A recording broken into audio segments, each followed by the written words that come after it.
Bonjour à tous. Alors aujourd'hui, ça va être un nouveau format que je vais faire de temps en temps, des petites reviews comme ça de trucs pas forcément qui viennent juste de sortir, juste des je sais pas, des séries, des films que je vais trouver et qui vont me plaire et que je vais avoir envie de vous partager en fait, tout simplement. On va commencer avec la série Requiem qui est actuellement sur Netflix, qui a été produite par Netflix et par la BBC en février 2018. I'm in this narrow passage. It's dark and I open a door. There she is. J'avoue que question timing, je suis peut-être pas au top, mais je viens juste de la trouver, donc je l'ai regardée et je vous dis ce que j'en pense.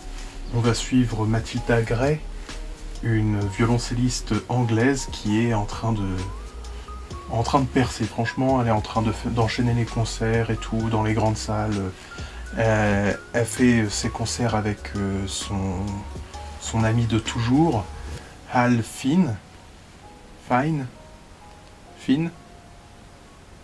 Hal. Ils font ensemble donc des concerts de musique classique. Il l'accompagne au piano pendant qu'elle, elle est violoncelliste, donc elle est au violoncelle. Alors que tout se passe parfaitement, un événement dramatique va venir bousculer un peu la vie va gravement bousculer la vie de Matilda, et elle va avoir une question qui va arriver. C'est pourquoi, après cet événement, retrouve-t-elle des photos d'un lieu en particulier, des photos étranges, et surtout pourquoi tout cela est en lien avec la disparition de la jeune Caris il y a 23 ans. On va suivre donc Caris qui va partir accompagnée de son ami Hal au Pays de Galles, le lieu de la disparition de l'enfant, un petit village de campagne où de toute évidence tout le monde a envie un petit peu d'oublier cette histoire. Were you living here when Caris Howell was taken? You're not wanted here. Et du coup ils vont essayer de comprendre ce qui se passe, quoi. Voilà.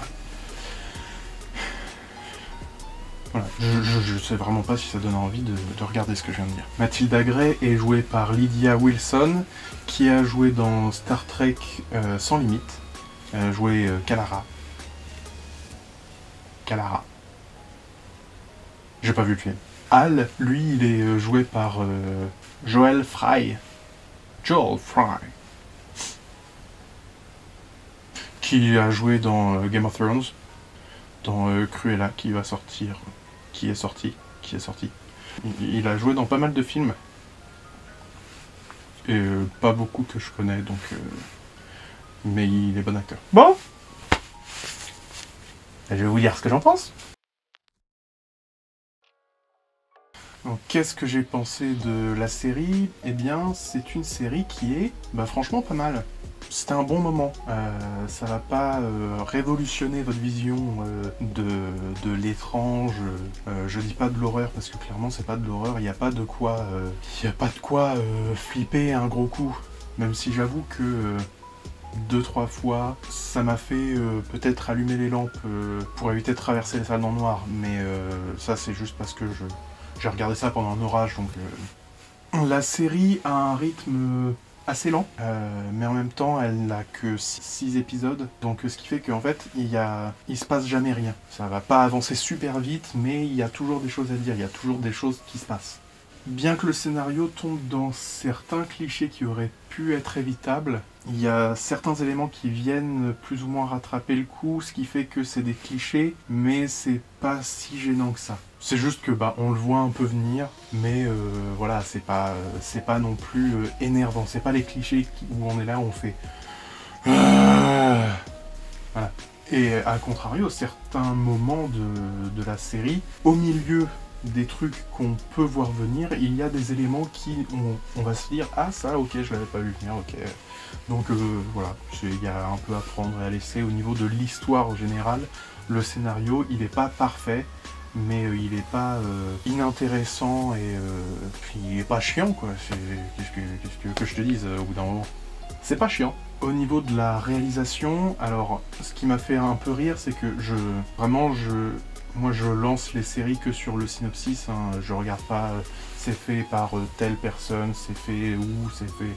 Je regarde juste si le synopsis me plaît, je regarde. Et du coup, je savais pas du tout que c'était anglais, je savais même pas que le personnage principal était anglais. Par contre, quand j'ai vu le début de la série, comment c'était réalisé, ça a fait tilt là-dedans, j'ai compris directement que c'était anglais. La réalisation, c'est de l'anglais classique, c'est... voilà. Les plans du Pays de Galles sont particulièrement beaux, c'est vraiment... c'est des décors magnifiques. La réalisation est assez sobre, assez... voilà, on fait dans l'efficace, mais de temps en temps, il y a quelques petites idées qui sont vraiment intéressantes, voire parfois surprenantes. Je pense à deux choses en particulier. Le moment où Mathilda arrive devant le manoir, et il y a un plan, c'est un peu con, c'est pas un truc très complexe, mais... Was kept in this house. Voilà. Et l'autre plan, c'est dans le tout dernier épisode, à un moment clé. Donc je peux pas le dire, mais c'est un moment qui est très beau. Vraiment, il est très très beau et voilà, ça m'avait fait plaisir de voir ce moment-là. Je m'étais vraiment dit, ah tiens, c'est beau. Ce qui m'a vraiment marqué par contre dans cette série, c'est l'utilisation de la musique. Donc évidemment, avec un personnage principal qui est une violoncelliste, on est obligé d'avoir une importance sur la musique. C'est-à-dire que bah, ton personnage principal, il fait de la musique.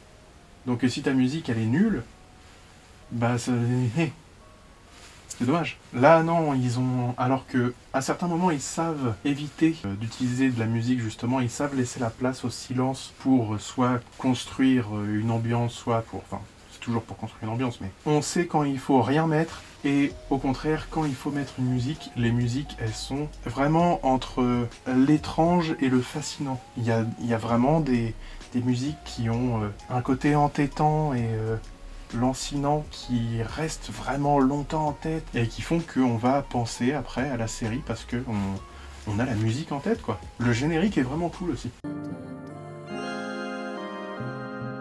J'aime bien les génériques, je pense que vous l'avez compris avec ma chaîne YouTube, mais j'aime bien les génériques. Le duo de la série, Mathilda et Al, ils sont vraiment bien castés, ils ont vraiment...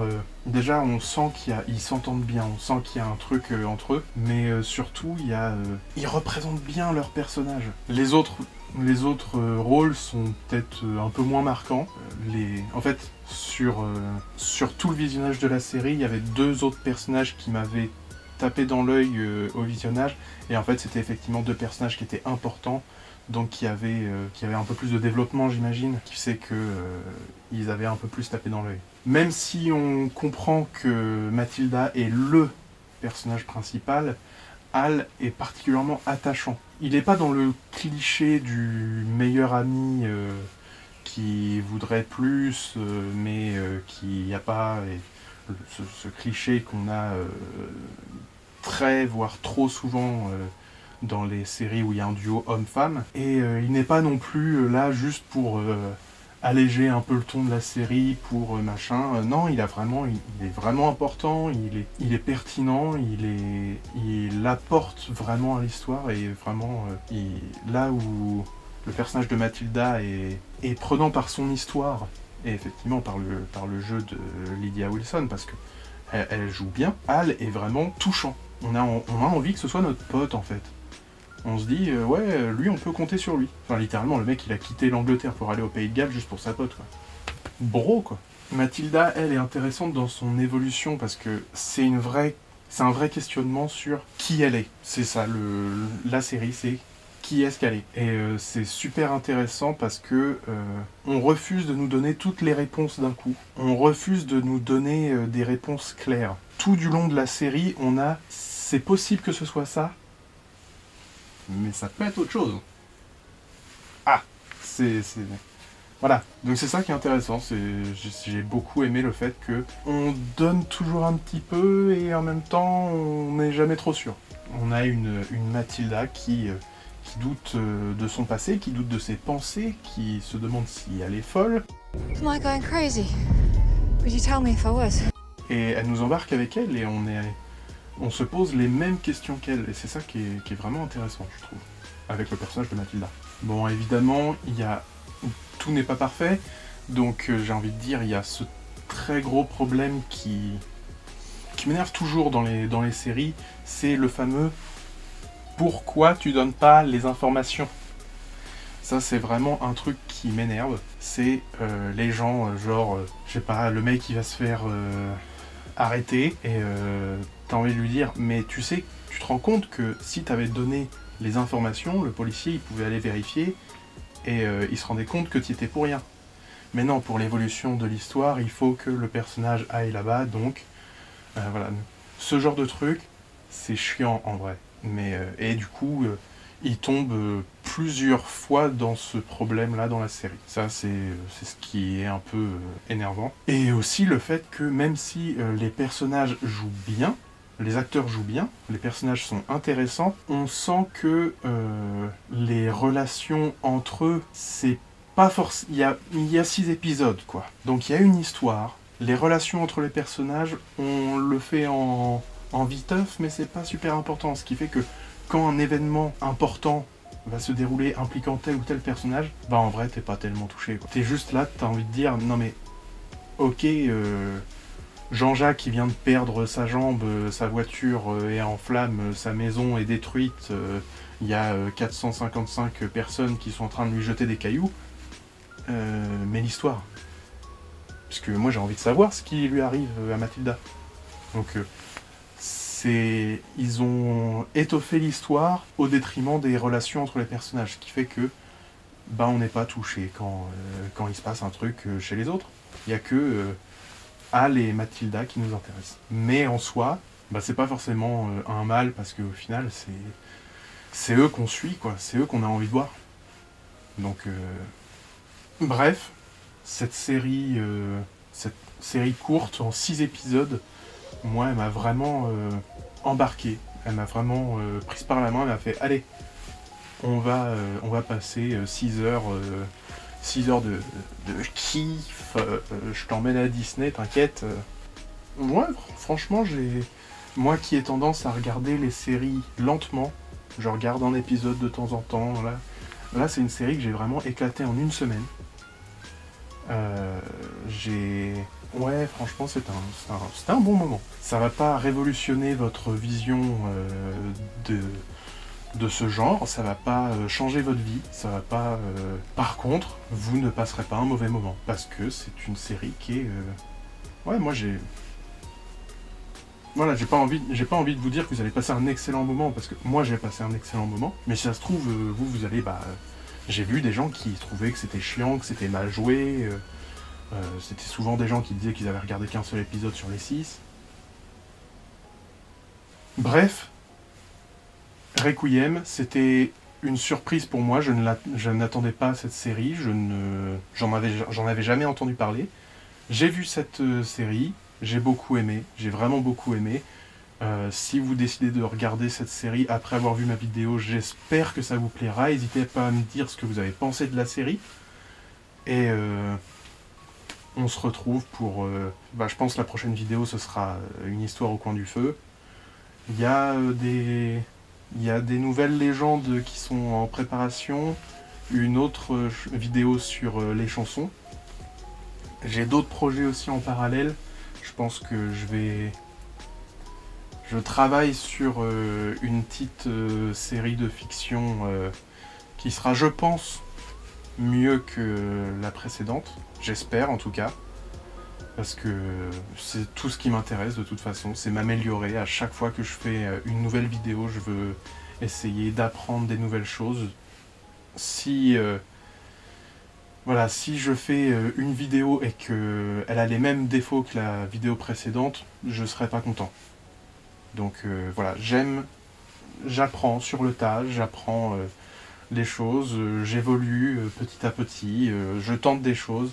C'est ça qui est intéressant avec YouTube. Je peux faire ce que je veux, je peux faire ce que j'ai envie de faire au moment où j'ai envie de le faire. Et j'espère vraiment pouvoir vous embarquer longtemps dans différentes situations qui seront, j'espère, toujours plaisantes. Et voilà, n'hésitez pas à vous abonner, à partager la vidéo. Suivez-moi sur les réseaux sociaux, hein, je suis sur Twitter, je suis sur Instagram, je suis sur TikTok, je suis sur Facebook. Et puis, bah, voilà. Salut!